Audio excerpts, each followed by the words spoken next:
understated beauty.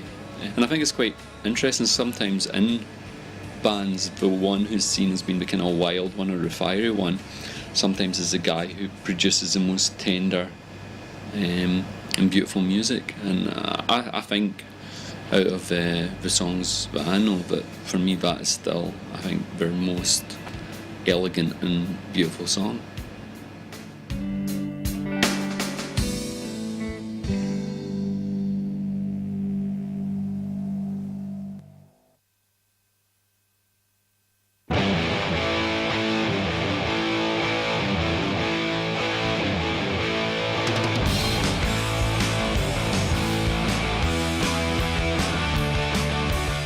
With Gem, Andy and Liam all contributing more songs to each new album, the Oasis sound is slowly evolving.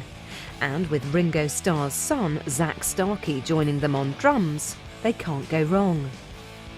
This culminated in 2005 with the release of their eagerly awaited follow-up album to Heathen Chemistry, released to critical and commercial acclaim.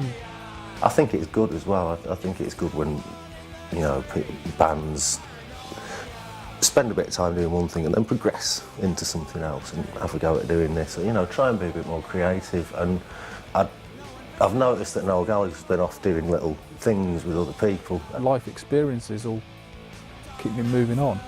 I think his songwriting's improved heaps. His songwriting's always been good. It's been, personally for me, it's more interesting nowadays. It's a lot more grown up. I mean, the type of music that we've primarily been making is pretty much like 40 years old, and the kind of sounds and the choices of instruments involved in the arrangements and all that.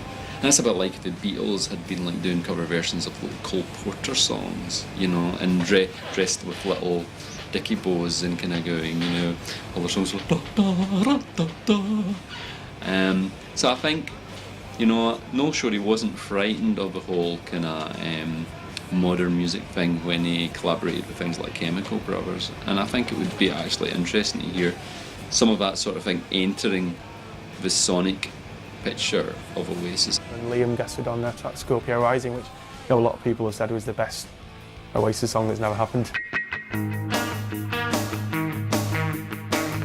They write songs, they're a band, they play live.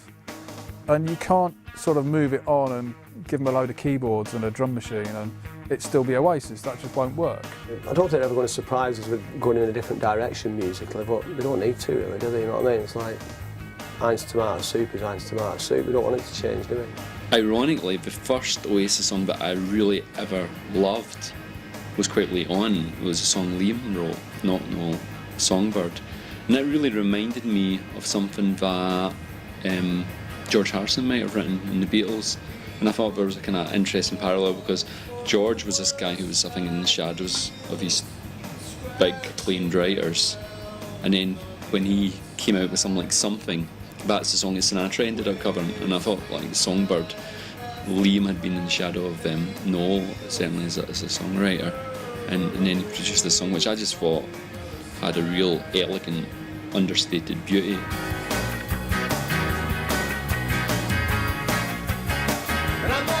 I think they'll carry on filling places, man. They can carry on now, I think. They're still filling them now. Yeah. If they did a tour now, they'd sell out everywhere. You don't get many people from Burnage achieving what they've achieved, do you really? You don't get many people from Manchester achieving that. It's pretty amazing stuff, you know, what they've done. It's the brothers, that's what, you know. I think, you know, your drummer can change, your bass player can change, but it's, you know, it's the Gallaghers, isn't it?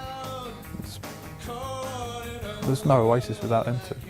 Well, what I'm saying is, right, you can write a song called Rock and Roll Star when you're 24 and write a song about being young and what it's like to be young and unemployed in Manchester. You can't write a song like that when you're 35 and you're a fucking multi-millionaire. Your spirit somehow leaves you, I feel. Your spirit of your youthfulness, you know, your rock and roll leaves you. They had no to lose, did they, I don't think. Working class, all of them, you know. You've got to go for it when you're in that position. I think they stood out because they wanted it more than other people as well. They actually wanted to be what they actually accomplished in the end. They really wanted to do it. They're still pretty much the biggest rock stars in the country because they've become something other than music now. It's like Oasis, they're like almost like a world family of rock or something, you know? They're bigger than all of some of their parts. Certainly the brothers are. I mean, you notice there's none of the original lineup now left in the band. because Liam and Noel are Oasis. I don't think he knows where the band's going to go. What he'll do is maybe get a certain producer that's made a record he likes in and see what they can bring to the Oasis sound. It's not, I don't think it happens the other way around. Because you know, he's got all the toys, all the gear and everything to try things out, and he's made so many records. It's like, well, been there, done it.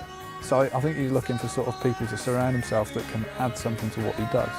I think if Liam left, then it wouldn't be Oasis, or if Noel left, then it couldn't be Oasis, but I think those two are the constants that need it to be Oasis. You've got Noel, who's a great songwriter. You've got Liam, who's got a great voice. They play rough and ready band music. It does what it says on the tin. That's what they're about.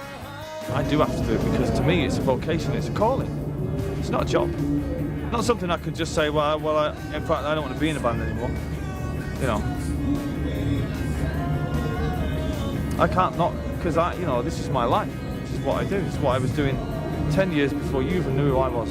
I was in a band. So it's not something, it wasn't a hobby that started and say, oh, well, let's see where it goes and let's see where it takes us and maybe we'll make a few quid and sell a few records and then after that, we'll go away and start a family and become fishermen or something like that. This is what I've been doing all my life. So I can't just not do it anymore. Oasis have never made a fuss about who they are or what they believe in. They let the songs do the talking, giving British music a kick when it needs it the most. Their look, attitude and sound is unique and stems from their belief that they are the best. And who can argue with that?